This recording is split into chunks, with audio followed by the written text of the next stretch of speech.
Primer era el clavell del teu anel de ser embruixada. Després de la destral vingué la forca i la gebrada.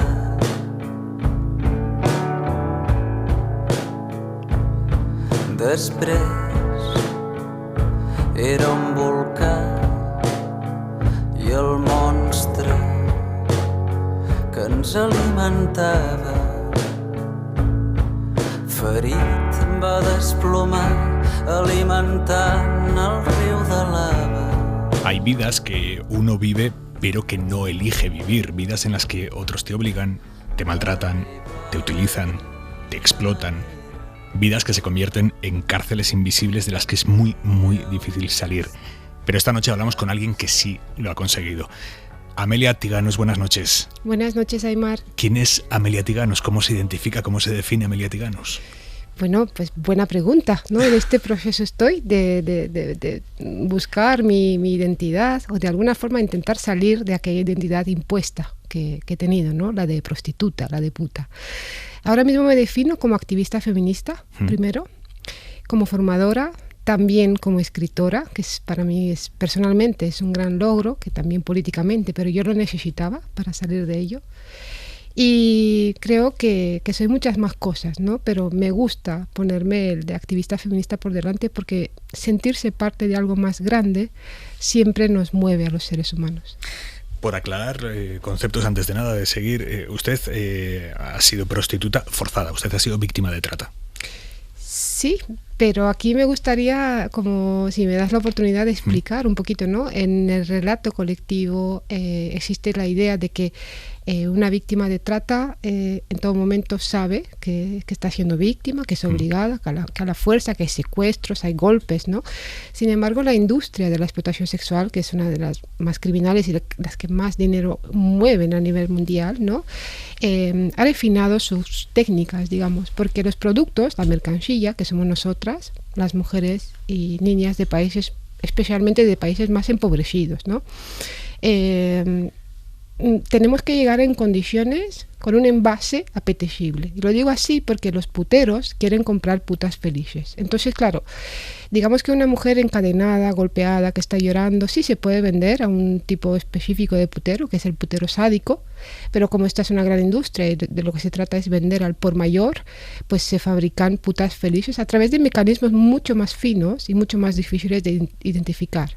Entonces, cuando a mí me captan, con 17 años y medio, yo ya venía de una historia de vida muy dura, había sufrido desde los 13 años violaciones colectivas múltiples, sistemáticas, ¿no? Y no solo eso, sino que el propio entorno, la sociedad, me expulsó de la comunidad, ¿no? Me dejó en una situación muy vulnerable. Y los seres humanos necesitamos la comunidad para sobrevivir. Y en esa situación me ofrecieron la posibilidad de venir a España a solucionar mi vida en un par de años, ¿vale? Entonces, yo no era consciente, no era capaz de analizar la amplitud social, política, económica y cultural de todo aquello. Ahora sí, lo nombro y lo hago, pero digamos que es absolutamente irrelevante el consentimiento de una víctima de explotación sexual, porque el consentimiento de una víctima no puede eximir de responsabilidad a un criminal. Vamos al origen de todo. ¿A usted dónde la captan? ¿Cómo la captan? Sí, yo nací en Rumanía en el año 1984. Soy hija de la clase obrera, esto es muy importante también a tener en cuenta, la clase social.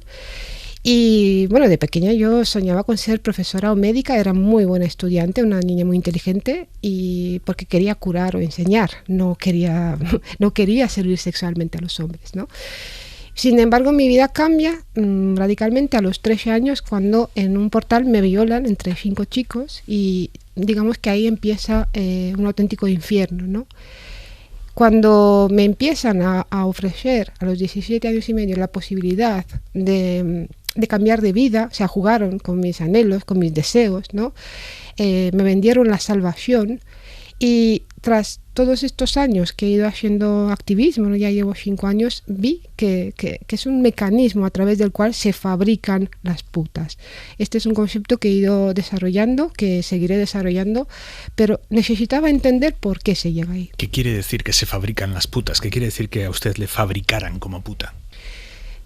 Es que normalmente en el imaginario social se piensa que las mujeres que están en prostitución están ahí porque quieren, porque lo han elegido, ¿no? Hay cierto discurso que se repite sin mayor reflexión ni nada de eso, ¿no? Y yo tuve que reflexionar sobre ello porque pensé, ¿por qué yo llegué a ser prostituta, ¿no? ¿Cómo llegué ahí? Si nunca he pasado hambre ni frío, es verdad que no éramos ricos, pero tampoco tenía conciencia de ser pobre porque no sufría, ¿no? La pobreza. Y sobre todo me llamaba la atención que ese primer día en un prostíbulo, después de haber sido vendida por 300 euros a un proxeneta español, en ese prostíbulo me encontré con muchísimas chicas de mi ciudad. Es decir, ese proxeneta abastecía su negocio con la mercancía de mi ciudad. Y reflexioné sobre ello, ¿no? ¿Cómo llegamos hasta ahí? Llegamos no es solo la pobreza lo que nos empuja esa violencia sexual que se ejerce sobre nosotras desde edades muy tempranas, esa situación de vulnerabilidad, de abandono social, de estigma, ¿no?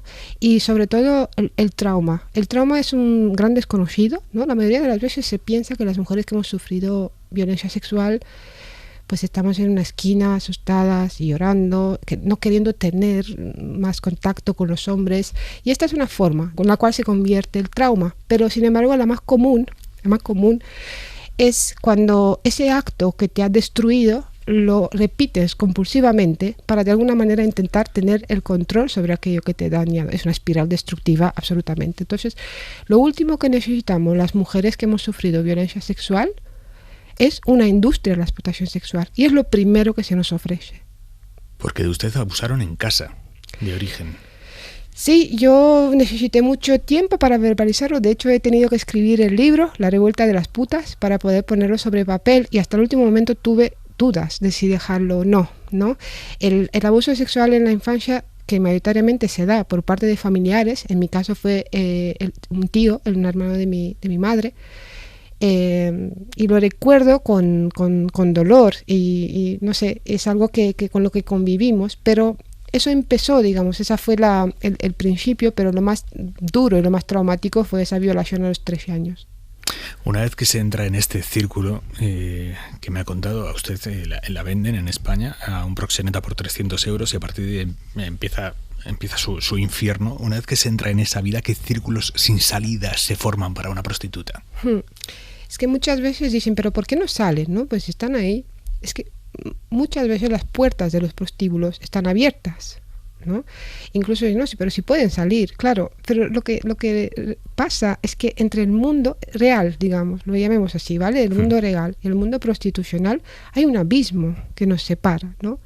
Porque cada vez que intentamos salir, sabemos que no vamos a contar con apoyo, con comprensión, con ayuda, porque cada vez que repetimos, muchas veces desde el desconocimiento, ¿no? Están ahí porque quieren, no han elegido, porque, mira, que no se ponen a fregar escaleras. Todas esas veces ampliamos el abismo que hay y atrapamos a las mujeres en esa situación, ¿no? El sistema prostitucional lo conforman los estados, primero, porque ponen el marco legal para que esto pueda pasar, y están los proxenetas, que son considerados empresarios de locales de alterne o de sexo, y están también los puteros, esos 4 de cada 10 hombres que consumen prostitución en el Estado español. Todos tenemos la imagen de un putero, pero quizás sea una imagen distorsionada. Seguramente la ficción ha jugado muchísimo papel ahí en que pensemos en putero y se nos venga ese hombre a la cabeza. ¿Cómo es el putero español? Mira, a mí, o sea, es muy difícil hacer un perfil del putero español, porque puede ser cualquiera, ¿no? Y se han hecho estudios sobre ello. De hecho, hay un libro de Águeda Gómez y otras expertas que son académicas, que se llama así, El putero español. Sin embargo, yo he tenido que discriminarles en 3 categorías, porque algunas veces escuchaba y me decían, es que no todos los puteros son malos, ¿no? Yo decía, pero, o sea, gente que no ha estado ahí, que no. Yo decía, pero ¿por qué me dices eso, no? Porque me dices que no todos los puteros son malos. No, porque algunos solo van a hablar. Entonces, que alguien se crea que eso es verdad, no sé, es cuanto menos preocupante. Así que creé 3 categorías: el putero majo, que es este supuestamente señor que solo va a hablar con mujeres que no hablan su idioma, que no, o sea, incluso se atreven a decir que hacen de psicólogas. O sea, yo lo siento, para la gente que ha estudiado psicología llega a enterarse antes y no sé, o sea, es insultante, ¿no? Está el putero macho, que simplemente alimenta su hombría penetrando cuantas más mujeres mejor, y es curioso porque en la vida real pues no satisface sexualmente a las mujeres, sin embargo en la prostitución pues bueno, orgasmos tras orgasmos, o sea, se alimentan de ese relato. Y luego está el putero sádico, sí, es el más peligroso y el que más daño y el que intentamos evitar. Por eso muchas veces parecemos mujeres sin miedo. O sea, muchas veces cuando pensamos en las mujeres en prostitución como colectivo, nos imaginamos o víctimas en unas esquinas tal, o mujeres que yo qué sé, pues que tienen miedo, pero que se les nota, y justamente para protegernos de ese putero sádico parece que no tenemos miedo, porque si ven miedo en nuestros ojos, en nuestro cuerpo, en nuestra expresión corporal, les excita. Entonces es una forma de protegerse. ¿Pero qué miedos tiene una prostituta, aunque los intente disimular para protegerse de ese putero sádico? Sí, mira, tú imagínate cómo sería tu vida si estás a 3.000 kilómetros de tu casa. Eres mujer, primero, porque es una cuestión de sexo, de discriminación en base al sexo, de lo que llamamos género, ¿no? Y no solo estás a 3.000 kilómetros de tu casa, no conoces a nadie, incluso no conoces el idioma, sino que estás en un sitio, en esos campos de concentración exclusivos para mujeres empobrecidas, donde constantemente tienes que vestir como los puteros quieren, porque ni siquiera vestimos como para alimentar esa fantasía, ¿no? de objeto de deseo. Tienes que comer cuando te dejan hacer cola para entrar a las habitaciones con los puteros. Y además, sistemáticamente, estás siendo penetrado por boca, vagina y ano, imagínate en el caso de ser mujer, y que no solo eso, sino que mientras lo hacen, pues te manosean, te babean, te sudan encima gota a gota, e incluso pueden acabar con tu vida, ¿no? Entonces, todo eso constantemente, 7 días a la semana. ¿Cuántos años durarías? Te lo pregunto. No tengo una respuesta, la verdad. Me he quedado mudo ante lo que me ha descrito. ¿Cómo salió usted de ahí? No sé si la palabra es salir o escapar. Sí, cualquiera de las dos podría ser. Yo creo que cuando llegué a dejar de tener un sueño de que iba a conseguir dinero, porque yo pensaba que si no conseguía dinero era por mi culpa, porque no era lo suficientemente buena profesional, ¿no? Como nos decían los proxenetas, nos decían, no, tienes que esforzarte, tienes que aprovechar esta gran oportunidad que te estamos dando, no seas tonta, mira esta, cómo va, o sea, alimentaban la rivalidad entre nosotras, bueno, era terrible, o sea, un ambiente muy, muy violento. Y yo no entendía todo el circuito a través del cual se nos quitaba el dinero aún después de pagar la deuda, ¿no? Si todos los días tenemos que pagar por un alojamiento en esos prostíbulos donde dormíamos hacinadas, pagábamos precios de oro, ¿no? La cocaína, el alcohol, al que acabábamos enganchadas. Y si ganábamos algo de dinero teníamos que seguir invirtiéndolo en ser puta, ropa, o sea, todo era como una pescadilla que se mordía la cola. Entonces yo cada vez pensaba, no, aguanto un año más, porque me negaba a salir de todo eso, con toda esa violencia, sin nada. Y yo pensaba que si no gano dinero es mi culpa, porque no lo hago suficientemente bien, ¿no? Y después de 5 años colapso. Tuve que asumir que tenía que salir de ahí sin nada, principalmente porque ya no podía hacer el papel de la puta feliz. Porque en la puerta había otras 3 nuevas de 18 años, con mis sueños y mis esperanzas, al igual que yo había llegado, y estaban pues en otra etapa de esto, ¿no? Entonces los puteros quieren mercancía nueva, chicas nuevas es el gran reclamo de la prostitución, ¿no? Y simplemente pues no pude seguir más haciendo todo esto y me invitaron a salir porque me dijeron que esa no era una casa de beneficios, ya ahí acumulando deudas. Y me encontré en la calle después de estar 5 años pasando por más de 40 prostíbulos, me encontré en la calle en un país que desconocía. Porque solo conocía los prostíbulos y las estaciones de tren o de autobús, realmente, no sabía más. Y tuve la gran suerte de encontrar un trabajo de camarera a los 3 días. Me han ofrecido la oportunidad y ha sido muy duro también poder aguantar. Tenía miedo a todo, a la gente, a la luz.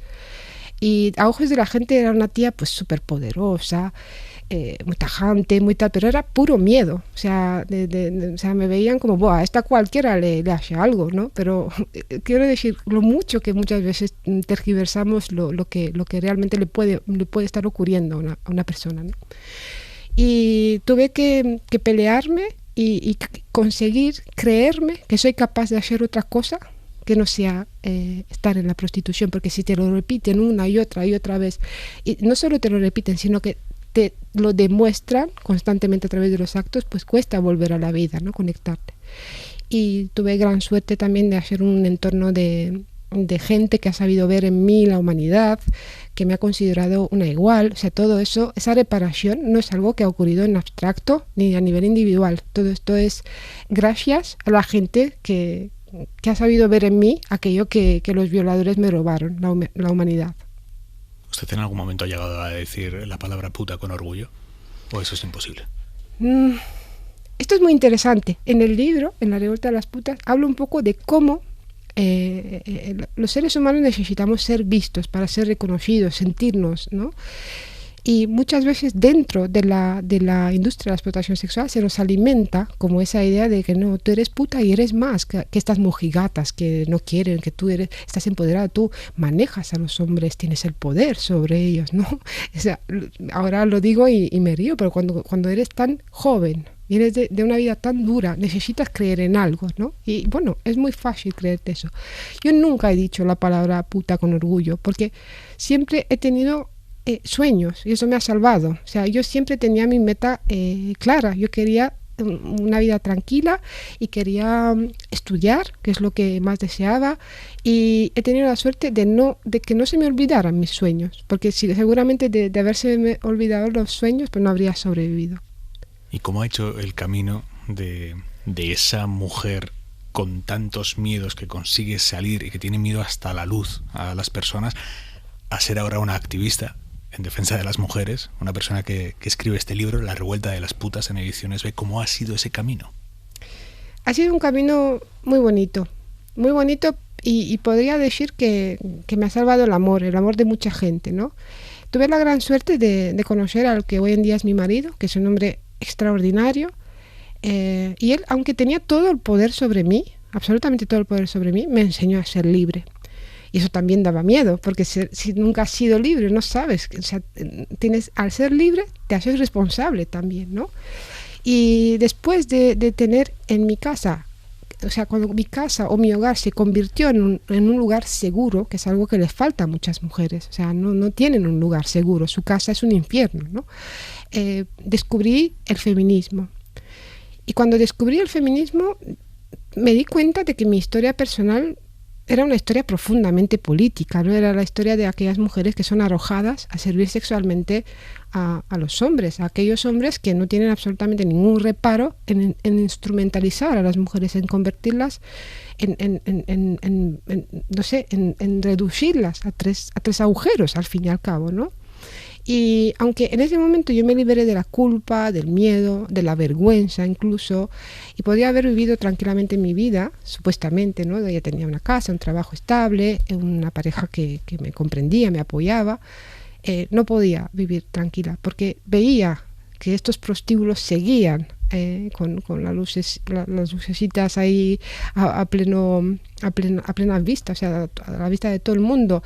Seguía viendo como la sociedad repetía hasta la saciedad, incluso delante de los adolescentes, chicos y chicas, que la prostitución, pues mira, si ellas eligen, si no sé qué, veía cómo banalizaban el horror que se está permitiendo, ¿no?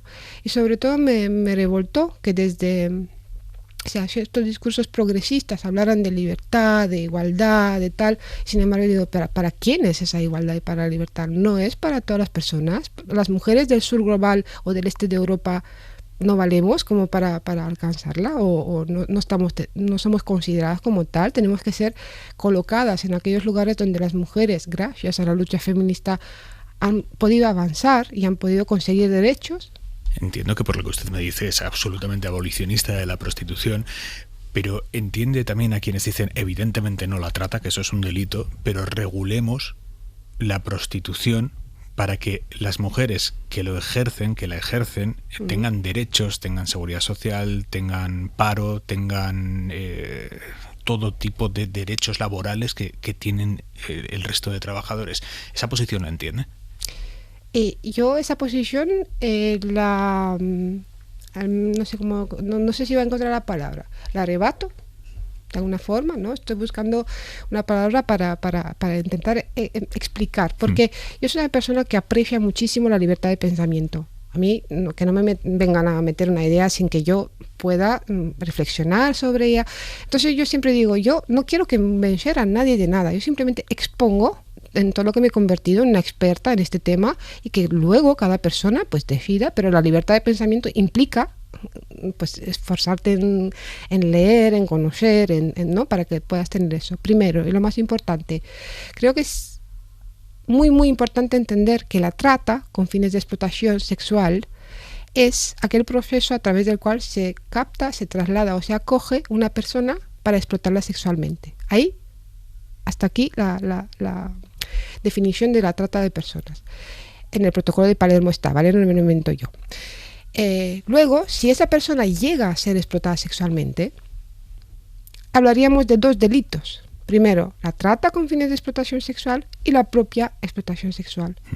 Entonces, en ese sentido, entendiendo estos dos conceptos, si empezamos a hablar de que legalizar la prostitución, en el caso en el que no queremos hacer caso a otros países que sí lo han hecho y hay resultados empíricos, es decir, no hace falta hacer experimentos crueles con vidas humanas para ver qué pasa, ¿no? Ya lo tenemos el caso de Holanda, tenemos el caso de Alemania, de Nueva Zelanda, es decir, está ahí y la situación de las mujeres no solo que no ha mejorado, sino que ha empeorado, porque pagar impuestos por vivir tal y como te has quedado mudo antes no soluciona el problema. Pero aparte de eso, los estados se convertirían en estados proxenetas, porque si te lucras con la prostitución ajena, eres un estado proxeneta. Y nosotras lo que proponemos es pensarnos como todas mujeres, es decir, todo aquello que se legisla sobre la prostitución va a influir directamente en la vida de las mujeres. Hay una gran crisis. En épocas de crisis las mujeres somos las primeras que acabamos en desempleo y tal. Entonces, si el día de mañana nos ofrecen una plaza en un club o en un piso o en un tal, vamos a decir, no, perdone, que yo esto no, pero ¿qué le pasa a usted? Que es puritana, es mojigata, es un trabajo como otro cualquiera, ¿no? Entonces, ¿qué mundo le queremos dejar a las niñas del hoy? Esa es mi meta, es decir, yo quiero dejar un mundo mejor del que me he encontrado, ¿no? Y sobre todo porque hablar de trabajo sexual implica hablar de los proxenetas como empresarios directamente, implica convertir la explotación sexual en explotación laboral, ¿no? Y yo creo que tenemos que dejar de banalizar, es que no es lo mismo pasar la fregona que ser la fregona. O sea, esto no sé si se me entiende o no me entiende, pero hay tal nivel de desconexión empática, incluso moral, ¿no? Yo no hablo de una moral cristiana, pero hace falta una moral para distinguir entre lo que está bien y lo que está mal viviendo en una sociedad y en democracia, ¿no? Entonces, está mal penetrar por boca vagina ya a una mujer que no te desea sexualmente, haya dinero de por medio o no lo haya. Un billete no te puede eximir de responsabilidad. ¿Qué le diría usted a una chica que nos pueda estar escuchando, que esté donde estaba usted hace 10 años, viendo ese abismo enorme entre su mundo y el mundo real y no atreviéndose a dar el paso de salir de ese mundo en el que está inmersa y atrapada? Sí. Yo lo que le diría es que la revuelta de las putas ha empezado, que estamos haciendo las que ya hemos podido salir, porque somos muchas, yo soy la cara visible, digamos, pero somos cada vez más.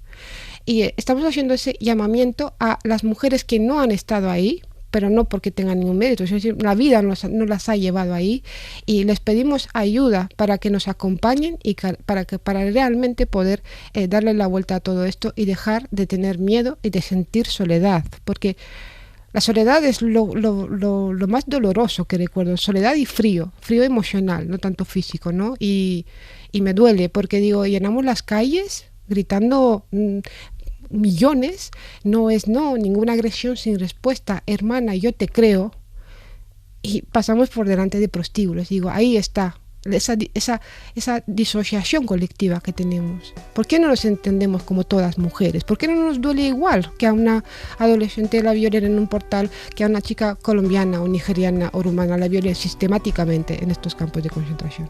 Amelia Tiganos, muchísimas gracias por contarlo, por estar con nosotros esta noche en Hora 25. Muchísimas gracias, Aymar.